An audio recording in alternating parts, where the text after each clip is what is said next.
C'est Romain Dobré qui en parlera beaucoup mieux que moi, membre de la cellule Info d'experts de Bourse Direct. Romain, on vous retrouve effectivement. Ce retracement, il ne paraît pas extravagant, il paraît même légitime à ce stade, même si ça va vite, même si sur une séance c'est un peu appuyé.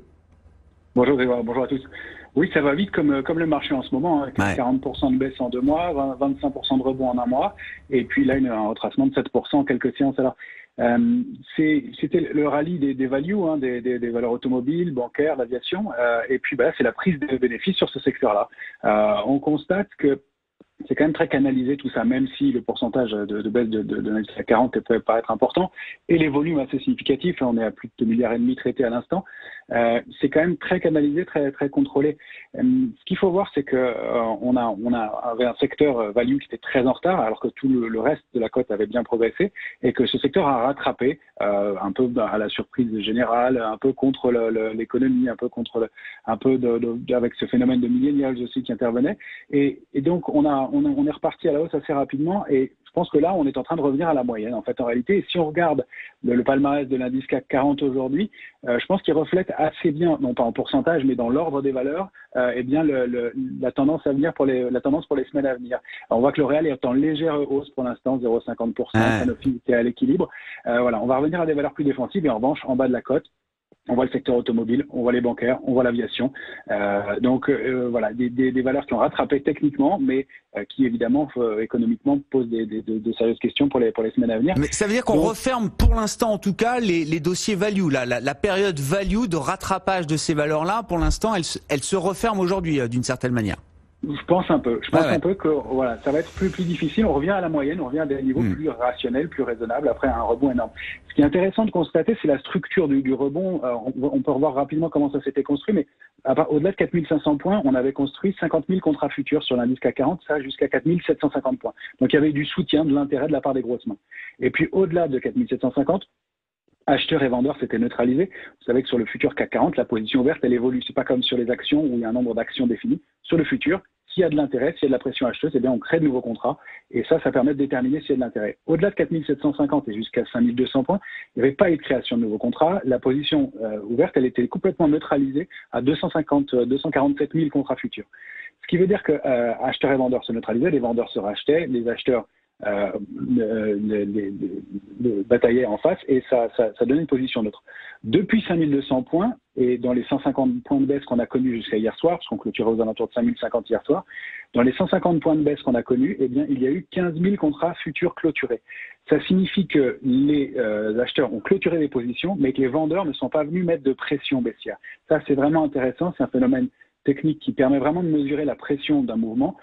Dans la hausse et les premiers mouvements, il y a de la pression. Entre 4750 et 5002, très peu. Ça rendait cette zone fragile, et on le constate, on revient assez rapidement.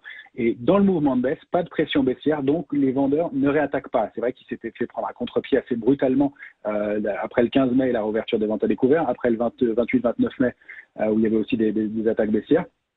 Et donc peut-être que là, ils sont un peu échaudés. Et puis surtout, il y a un prisme qui a l'air de changer. Donc en plus, pas de quoi surprendre les investisseurs. Pendant toute la hausse, eh bien, ils avaient accompagné avec de la couverture dans les portefeuilles. On observe, vous savez, toujours le ratio de couverture, put call. Il y avait toujours, après une accélération haussière, le lendemain, la couverture qui était rehaussée dans les portefeuilles, donc qui permettait d'indiquer que les investisseurs étaient prudents et accompagnaient la hausse, puisqu'on est monté avec du volume, avec du soutien, mais sans complaisance. Depuis 5002, on l'avait constaté, on l'avait évoqué la semaine dernière, contre 5204 et demi, qu'il y avait un tout petit peu de complaisance. Ça s'est traduit rapidement, ils ont été rappelés à l'ordre, et aussitôt, le niveau de couverture est remonté. On est à un ratio de couverture qui est de plus de 1,20, 1,25 autour de la monnaie. Donc, il y a de la protection. Le mouvement de baisse ne surprend personne. D'ailleurs, il était consensuel. Bien il y sûr. a prise de bénéfices, etc. Donc, c'est plutôt assez sain, assez normal. C'est brutal, c'est rapide comme marché. Mais il n'y a pas d'accélération importante. Alors, graphiquement, techniquement, comment ça se traduit? Il y a un mouvement de correction qui va tourner exactement autour de la ligne de tendance haussière qu'on avait évoquée plusieurs fois. Vous vous souvenez, de 2009 à 2020, on avait construit un grand canal haussier qu'on avait rompu avec la crise du Covid. Ce canal haussier, on l'a réintégré brutalement il y a une quinzaine de jours. Et là, on se réappuie dessus. C'est la zone 4870-4920. qui est à un niveau technique vraiment important. On s'est réappuyé dessus, c'est 4875 pour la séance, c'est une diagonale, hein, donc la zone est large, selon l'horizon de temps auquel on le regarde, et on est en train de se réappuyer dessus à l'instant. Donc il y avait des forces de rappel importantes vers ce niveau-là, c'est pour ça qu'on va le retester.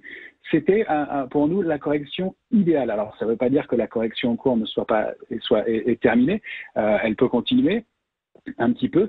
On pourrait aller s'appuyer sur 4851, pour moi c'est un niveau clé. Si on casse ce niveau-là, il y a une dernière zone qui est pour moi l'alerte de moyen terme, c'est le niveau de 4690, 4754.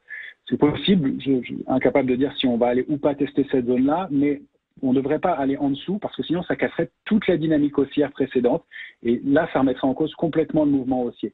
C'est pas le scénario et la lecture qu'on en fait, vous l'avez compris. Donc pour l'instant, c'est plutôt des niveaux intéressants pour chercher à se repositionner. Nous, on est arrivé vendredi dernier avec quasiment plus de position sur la hausse. Et là, on regarde à nouveau certains secteurs, certains dossiers qui sont plus solides et effectivement moins value, moins cycliques que ça n'a été précédemment. Du côté technologique, c'est intéressant. Du côté des matières premières, il peut se passer quelque chose aussi. On a des frémissements sur des indices sur les matières premières, donc ça peut être pas mal.